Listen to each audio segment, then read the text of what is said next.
అనగనగా ఒక అడవిలో పెద్ద పులికి ఆకలివేసి ఆహారం కోసం అడవి అంతా తిరుగుతుంది.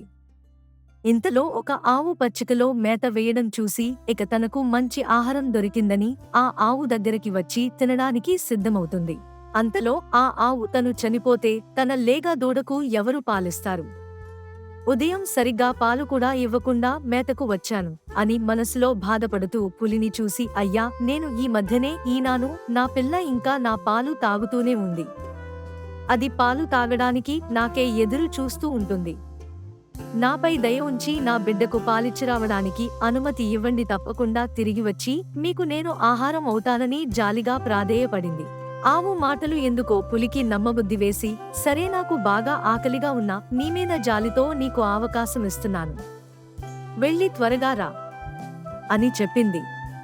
తనకు అవకాశమిచ్చిన పులికి ధన్యవాదాలు తెలిపి ఆవు తన దూడ వద్దకు వెళ్లి దానికి కడుపునిండా పాలిచ్చి మంచి బుద్ధులు చెప్పి దాని బాధ్యతను తోటి పశువులకు అప్పగించి తిరిగి అడవిలో పులి ఉన్న ప్రదేశానికి వచ్చింది. ఆవు తన మాట మీద నిలబడి ప్రాణాలకు కూడా లెక్క చేయకుండా తిరిగి రావడంతో సంతోషించిన పులి, నేను బాగా ఆకలితో ఉన్నా నీ నిజాయితీకి మెచ్చి నిన్ను తినకుండా వదిలిపెడుతున్నాను, వెళ్ళి నీ బిడ్డతో హాయిగా జీవించు అని దాన్ని విడిచిపెట్టింది. పులి దయాగుణానికి ఆవు కృతజ్ఞతలు తెలిపి తన పాకకు పోయి తన బిడ్డతో హాయిగా జీవించసాగింది. నీతి, మన నిజాయితీ నే మనల్ని కాపాడుతుంది.